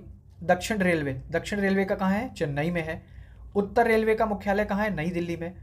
पूर्व मध्य रेलवे, ठीक है, पूर्व मध्य रेलवे हाजीपुर। पूर्वोत्तर रेलवे गोरखपुर। पूर्वोत्तर सीमांत रेलवे मालीगांव, गुवाहाटी। उत्तर मध्य रेलवे कहाँ है? प्रयागराज में है। दक्षिण पूर्व रेलवे कहाँ है? इसका मुख्यालय कोलकाता में। उत्तर पश्चिम रेलवे जयपुर, ठीक है, उत्तर पश्चिम रेलवे जयपुर। पूर्वी तट रेलवे, अब पूर्वी तट रेलवे कहाँ है? भुवनेश्वर में है इसका मुख्यालय। दक्षिण पश्चिम रेलवे हुबली। दक्षिण मध्य रेलवे सिकंदराबाद। दक्षिण पूर्व मध्य रेलवे बिलासपुर, ठीक है। फिर पश्चिम मध्य रेलवे जबलपुर में है। कोलकाता का मेट्रो रेलवे कोलकाता, और दक्षिण तटीय रेलवे ये कहाँ है? विशाखापत्तनम में, ठीक है। तो पहले 17 थे, अब 18 हो गए, ये लेटेस्ट जुड़ा है, ठीक है। 2025 जनवरी 2025 में इसकी घोषणा हुई थी। दक्षिण तटीय रेलवे इसका कहाँ है? विशाखापत्तनम में, ये याद रखना, ठीक है। बाकी national academy of Indian railways ये कहाँ है? बड़ोदरा में स्थित है। कोंकण रेलवे महाराष्ट्र, गोवा और कर्नाटक को जोड़ता है, ठीक है। बुलेट ट्रेन मुंबई को अहमदाबाद से जोड़ेगी, ये की बात की जा रही है। 2019 में इसकी घोषणा जरूर हुई थी, लेकिन ये अभी बना कहाँ है? जनवरी में मिला है रेलवे को अपना नया ये जोन, ठीक है। दक्षिण तटीय रेलवे विशाखापत्तनम। अब यहाँ पर देख लेते हैं कि भारत में सरकारी स्वामित्व में 12 महापत्तन है और लगभग 200 लघु और मध्यवर्ती पत्तन है। ठीक, यहाँ पर कुछ देखते हैं कि भारत में 12 सरकारी स्वामित्व वाले 6 पूर्वी तट, 6 पश्चिमी तट। अब इसमें कौन कौन कहाँ पर है, जैसे दीनदयाल पत्तन, ये कहाँ है, कांडला। मुंबई पत्तन, जवाहरलाल नेहरू पत्तन, न्याया शेवा। मार्मागाओ पत्तन, न्यू मंगलोर पत्तन, कोचीन पत्तन, वीओ चिदम्बरनार पत्तन, तूतीकोरिन, चेन्नई पत्तन, इनके बारे में यहाँ पर आगे दिया है, वो सब देख लो। जैसे कोलकाता बंदरगाह, ठीक है, कोलकाता बंदरगाह, श्यामा प्रसाद मुखर्जी पत्तन, ये भारत का एकमात्र नदी बंदरगाह है। ठीक है, ये क्या है, भारत का एकमात्र नदी बंदरगाह है। दीनदयाल पत्तन ज्वारी और प्राकृतिक पत्तन है। क्या है ये, ज्वारी और प्राकृतिक पत्तन है, और यह बहु कार्गो पत्तन है। भारत सरकार ने 25 सितंबर 2017 को कांडला पत्तन का नाम बदलकर दीनदयाल पत्तन कर दिया है। फिर मुंबई पत्तन, मुंबई पत्तन भारत में कोलकाता के बाद दूसरा सबसे प्राचीन महापत्तन है, और यह एक प्राकृतिक गहरे जल वाला पत्तन है। ये क्या है, प्राकृतिक पत्तन है। ठीक है, ऐसे भी पूछते हैं कौन से प्राकृतिक हैं, कौन से कृत्रिम है। मार्मागाओ, ये भी एक प्राकृतिक पत्तन है जो ब्रेक वाटर और मोल द्वारा संरक्षित है। फिर न्यू मंगलोर, ठीक है, न्यू मंगलोर जो है, न्यू मंगलोर पत्तन, ये एक कृत्रिम पत्तन है। क्या है, ये एक कृत्रिम पत्तन है। बाकी आपने देखे मार्मागाओ, मुंबई, ये सब प्राकृतिक थे, न्यू मंगलोर एक कृत्रिम पत्तन है। फिर आगे देखते हैं, वीओ चिदम्बरनार पत्तन तूतीकोरिन में, ये भारत का 10वां पत्तन है। चेन्नई पत्तन एक खुला सागरीय बंदरगाह है। याद रखिएगा, जो चेन्नई पत्तन है वो क्या है, एक खुला सागरीय बंदरगाह है। ठीक है, चेन्नई और वीओ चिदम्बरनार पत्तन तूतीकोरिन ये कृत्रिम बंदरगाह है। तो दो कृत्रिम बंदरगाह कौन कौन से हैं, एक चेन्नई वाला है और दूसरा वीओ चिदम्बरनार जो पत्तन है तूतीकोरिन वाला, वो क्या है, कृत्रिम पत्तन है। ठीक है, फिर विशाखापत्तनम बंदरगाह भारत का सबसे गहरा पत्तन है और यह एक प्राकृतिक बंदरगाह है। तो याद रखिएगा, विशाखापत्तनम बंदरगाह, इसकी विशेषता क्या है, भारत का सबसे गहरा पत्तन है और यह एक प्राकृतिक बंदरगाह है। बाकी केंद्र सरकार द्वारा प्रशासित महापत्तनों में से एक है कामराजर पोर्ट। ठीक है, कामराजर पोर्ट लिमिटेड एकमात्र ऐसा महापत्तन है जो कि एक नियमित पत्तन है। फिर आगे जलमार्गों की बात की गई है। तो राष्ट्रीय जलमार्गों की संख्या कितनी है, 111 है। राष्ट्रीय जलमार्ग संख्या 1 गंगा नदी पर प्रयागराज से हल्दिया तक है और इसकी कुल लंबाई 1620 किलोमीटर है। राष्ट्रीय जलमार्ग संख्या 2 सदिया से धुबरी तक है, इसकी लंबाई 891 किलोमीटर है। फिर आगे देख लीजिए, भारत में 6 तरल प्राकृतिक गैस एलएनजी टर्मिनल है। ठीक है, 6 तरल प्राकृतिक गैस एलएनजी टर्मिनल है। कहाँ है, दहेज। दहेज कहाँ है, गुजरात में। ये इंपॉर्टेंट है आपके लिए जगह मिलाने को। दहेज है गुजरात में, हजीरा भी गुजरात में है, मुंद्रा कहाँ है, गुजरात में। दाभोल कहाँ है, महाराष्ट्र में। कोची केरल में और एन्नोर कहाँ है, तमिलनाडु में। ठीक है, तो ये याद रखना है। फिर परीक्षा से संबंधित प्रश्न क्या है, भारत का सबसे बड़ा पोत प्रांगण शिपयार्ड कौन सा है, कोचीन। पारादीप का विकास जिन बंदरगाहों का भार कम करने के लिए किया गया था वे हैं कोलकाता और विशाखापत्तनम। ठीक है, पारादीप। आंध्र प्रदेश का बंदरगाह नगर है काकीनाडा जो बंदरगाह है वो कहाँ है, आंध्र प्रदेश में है। फिर सेतु समुद्रम परियोजना जिन्हें जोड़ती है, तो ये मन्नार की खाड़ी और पाक खाड़ी को आपस में जोड़ती है। भारत में वायु परिवहन कब प्रारंभ हुआ था, वर्ष 1911 में वायु परिवहन प्रारंभ हुआ था। फिर सौर ऊर्जा से पूर्णतया सुसज्जित विश्व का प्रथम अंतर्राष्ट्रीय हवाई अड्डा स्थित है। ये 2022 या 23 में यूपीएससी ने पूछा था। तो सौर ऊर्जा से पूर्णतया सुसज्जित विश्व का पहला अंतर्राष्ट्रीय हवाई अड्डा स्थित है कोची, केरल में। ठीक है, कोंकण रेलवे जोड़ता है किसको, रोहा से मंगलौर को जोड़ता है। कौन सा राष्ट्रीय जलमार्ग कोट्टापुरम तथा कोल्लम को जोड़ता है, तो ये केरल तटीय नहर जलमार्ग है, ये इसको जोड़ता है। ठीक है, इसमें क्या किया इन्होंने, जो पॉइंटर आता है उसके भी कुछ क्वेश्चन यहाँ पर ऐड कर दिए गए हैं। तो कुल मिला के ये अच्छी है। ठीक है, बाकी नंबर 10 पर आया है पर्यटन परिदृश्य। अब अगर आप गूगल करोगे तो पर्यटन से संबंधित जो परिदृश्य आए थे वो 2023 में आया था। ठीक है, 2023 में tourism statistic at a glance, ठीक है, ये लॉन्च किया गया था 2023 में, उसी बेस पे ये दिया गया है। हालांकि हम इसको कवर करेंगे नहीं क्योंकि इसमें थोड़ा सा डेटा 2022 के हिसाब से अगर कुछ गूगल से मिलेगा तो इसको टेलीग्राम चैनल पर शेयर कर दिया जाएगा। अभी इसको आप चाहो तो छोड़ दो। ठीक है, यहाँ पर आप देखोगे 2022 से रिलेटेड यहाँ पर डेटा दिया हुआ है, हालांकि वो भी लेटेस्ट ही है। ठीक है, जैसे वर्ष 2023 के दौरान भारत में विदेशी पर्यटकों के आगमन के लिए शीर्ष 5 देश हैं। नंबर 1 पर बांग्लादेश है, संयुक्त राज्य अमेरिका है, नंबर 3 पर यूनाइटेड किंगडम, नंबर 4 पर ऑस्ट्रेलिया और कनाडा। अभी जब आपने घटनासार कवर की है तो वहाँ पर कुछ अपडेट दिया हुआ है, वहाँ से इस चीज़ को कवर कर लेंगे। रामसर स्थलों की बात करें तो अभी कितने हो गए हैं, 91 हो गए हैं। अभी हाल ही में 2 नए ऐड हुए हैं। कुछ चीज़ें देख लीजिए, जैसे 1971 में ईरान के शहर रामसर में यह हस्ताक्षरित हुआ था। 1975 में रामसर अभिसमय प्रभावी हुआ। ठीक है, साइन कब हुए? 1971 में। रामसर है कहाँ? ईरान में है। ठीक है, ईरान का शहर है रामसर। 1975 में ये लागू हुआ था। वर्तमान में रामसर अभिसमय के हस्ताक्षरकर्ता देश कितने हैं? 172 हैं। तो गलती से अगर ये स्टेटमेंट बन जाए कि संयुक्त राष्ट्र के सभी सदस्य रामसर अभिसमय के हस्ताक्षरकर्ता देश हैं तो गलत हो जाएगा। ठीक है, अभी कितने हैं? 172 हैं। तो यूनाइटेड किंगडम के सर्वाधिक 175 स्थल तथा मैक्सिको के 144 स्थल रामसर सूची में शामिल हैं। तो रामसर सूची में सबसे ज़्यादा किस देश के स्थल शामिल हैं? यूके के। नंबर 2 पर मैक्सिको के, और भारत इसमें आता है नंबर 3 पर। ठीक है, 2 फरवरी को विश्व आर्द्रभूमि दिवस मनाया जाता है, ये आपको आइडिया होगा। और भारत में जो रामसर अभिसमय है ये कब लागू हुआ था? 1 फरवरी 1982 को। ठीक है, 1 फरवरी 1982 को रामसर अभिसमय भारत में लागू हुआ था। सबसे अधिक रामसर स्थल भारत में कहाँ हैं? तमिलनाडु में, और उसके पश्चात उत्तर प्रदेश में 10 स्थल हैं। यानी रामसर स्थलों के मामले में भारत में बात करें तो उत्तर प्रदेश दूसरे नंबर पर आता है।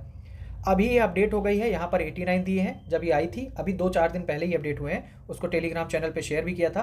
तो 91 रामसर साइट हो गई हैं भारत में। ठीक है, फिर ये रामसर स्थल अब क्या हुए हैं, कहाँ? 2 नए स्थल, इनको सब छोड़ दो, इसका कोई लेना देना नहीं है। आप यहाँ आ जाओ, जो उत्तर प्रदेश में रामसर स्थल हैं 10, जैसे ऊपरी गंगा नदी। ठीक है, ऊपरी गंगा नदी है, नवाबगंज पंछी अभ्यारण्य है, सरसई नावर, समसपुर पक्षी, सांडी, पार्वती अर्गा, समन, सूर सरोवर, हैदरपुर और बखीरा वन्यजीव अभ्यारण्य। तो ये सारे जो हैं ये उत्तर प्रदेश के रामसर स्थल हैं। बिहार में कितने हैं? 3 हैं। कौन सा? काबरताल, नागी और नकटी। ठीक है, नागी नकटी अभी लेटेस्ट ही ऐड हुए थे। यहाँ पर बात की गई है 16वें वित्त आयोग की। ठीक है, 16वें वित्त आयोग की अगर हम बात करें तो गठन इसका कब हुआ है? 31 दिसंबर 2023 को इसका गठन हुआ है। अध्यक्ष कौन है? अरविंद पनगड़िया। याद रखिएगा, बहुत पूछा जाता है ये कि 16वें वित्त आयोग के अध्यक्ष कौन है? अरविंद पनगड़िया। सचिव कौन है? ऋत्विक रंजनम पांडे। अगर इनके पूर्णकालिक सदस्यों की बात करें तो Ajay Narayan Jha, any George Matthew, Niranjan Rajadhyaksha और सौम्यकांति घोष। ठीक है, पूर्णकालिक सदस्य भी पूछ सकते हैं कि निम्न में से कौन नहीं है, तो याद रखिएगा Ajay Narayan Jha, any George Matthew, Niranjan Rajadhyaksha और सौम्यकांति घोष।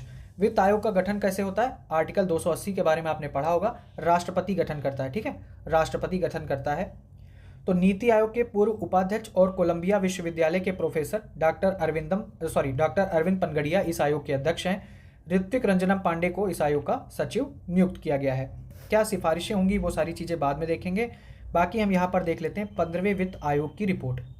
ठीक है, यहाँ पर एक चीज़ दी है कि 16वां वित्त आयोग से अनुरोध किया गया है कि वह 1 अप्रैल 2026 से शुरू होने वाले 5 वर्षों की अवधि को कवर करते हुए 31 अक्टूबर 2025 तक अपनी रिपोर्ट उपलब्ध कराए। ठीक है, 31 अक्टूबर 2025 तक अपनी रिपोर्ट दे दे। 15वें वित्त आयोग की अगर हम बात करें तो 15वें वित्त आयोग ने राज्यों की हिस्सेदारी को 41% बनाए रखने की सिफारिश की है। पहले 42% होती थी, लेकिन 15वें वित्त आयोग ने कहा कि ये जो जम्मू कश्मीर और लद्दाख गठित हुए हैं उनको 1% दिया जाएगा, बाकी ये 42% से 41% कर दिया गया 15वें वित्त आयोग की सिफारिश में। ठीक है, फिर आगे देख लेते हैं।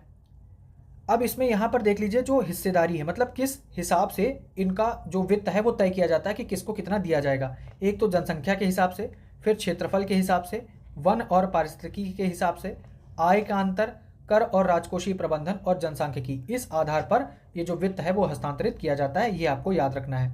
ठीक है, फिर बाकी और सारी चीज़ें काम की है नहीं।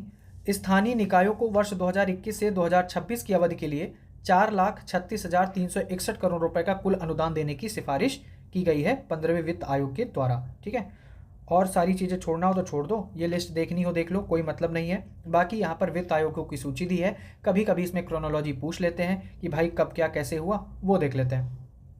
जैसे अगर हम बात करें पहला वित्त आयोग केसी नियोगी। ठीक है, पहला वित्त आयोग आपको पता होगा, वित्त आयोग की अवधि जो होती है वो 5 वर्ष की होती है, 1952 से 1957 तक। दूसरा के संथानम। ठीक है, ये अध्यक्ष थे। तीसरे थे ए के चंद्रा। ठीक है, तीसरे कौन थे?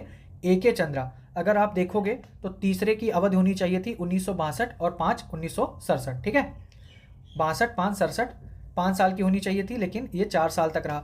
फिर चौथा पीवी राजमन्नार, इसकी अवधि 1967 बेसिकली मतलब 66 से बन गया था, तो 66 से कितनी होनी चाहिए थी? 71 तक होनी चाहिए थी, लेकिन ये भी 3 साल तक ही रहा।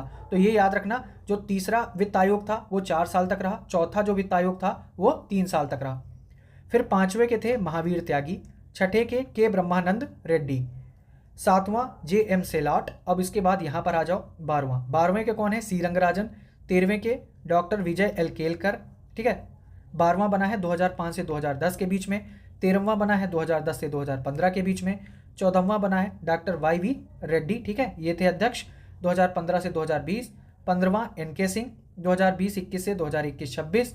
फिर 16वां अरविंद पनगड़िया, ठीक है, 2026 से 2031 के लिए। यहाँ पर थोड़ा क्रोनोलॉजी बिगड़ी थी, याद रखिएगा। तीसरे जिसके अध्यक्ष थे ए.के. चंद्रा, चौथे जिसके अध्यक्ष थे पी.वी. राजमन्नार, इन्होंने 5 वर्ष के कार्यकाल को पूरा नहीं किया है, ठीक है। बाकी यहाँ पर जीएसटी से रिलेटेड कोई दिक्कत है नहीं, ये आप चाहो तो छोड़ भी सकते हो। यहाँ पर आप देख लेना कि ठीक है 1 जुलाई 2017 से लागू हुआ था और संविधान के अनुच्छेद 246A में जीएसटी के संबंध में विशेष अनुबंध उपबंध है, बाकी अनुच्छेद 279A, ठीक है, आर्टिकल 279। तो 279A में जीएसटी परिषद में निम्नलिखित सदस्य शामिल होंगे। अगर स्टेटमेंट बन जाए कि जीएसटी परिषद संवैधानिक संस्था है तो याद रखिएगा है, क्योंकि संविधान में अनुच्छेद 279A में इसका वर्णन है। अब जो ये जीएसटी परिषद है इसका स्ट्रक्चर देखें तो केंद्रीय वित्त मंत्री इसका अध्यक्ष होता है। राजस्व या वित्त का प्रभारी केंद्रीय राज्य मंत्री, ये इसका, ठीक है, मेंबर ये है। फिर वित्त या कराधान का प्रभारी मंत्री या प्रत्येक राज्य द्वारा नामित कोई अन्य मंत्री, तो ये होता है इसमें, ठीक है। बाकी और कुछ है नहीं। जीएसटी परिषद की जो पहली बैठक हुई थी वो 22 और 23 सितंबर 2016 को हुई थी। और आगे अगर हो कुछ देखते हैं। अभी इसमें 4 कर स्लैब हैं, ठीक है, 4 कर स्लैब हैं। जीएसटी एक अप्रत्यक्ष कर है। अब इसके आगे, और सबसे पहले जीएसटी किसने लागू किया था? फ्रांस ने। सबसे पहले जीएसटी लागू किया था फ्रांस ने, ठीक। अब हमें एक चीज़ ध्यान रखनी है, इसके आगे क्या है कि केंद्रीय बजट होगा, आर्थिक समीक्षा होगी और साथ ही उत्तर प्रदेश का बजट होगा। इसमें सही से दिया है तो इसको कवर कर लेंगे। कल क्रॉनिकल का वीडियो आएगा और इसको मे भी परसों कवर कर लिया जाएगा। सेंट्रल बजट, इकोनॉमिक सर्वे और साथ ही उत्तर प्रदेश का बजट, ठीक है, इसको पूरी कवर करा दूंगा, आप टेंशन मत लो। बाकी सारी चीज़ें हैं और पीडीएफ आपको टेलीग्राम चैनल पे मिल जाएगी। अगर आपको वीडियो पसंद आया हो तो प्लीज़ इसे लाइक ज़रूर कीजिएगा, अपने दोस्तों के साथ शेयर कीजिए। बाकी धन्यवाद।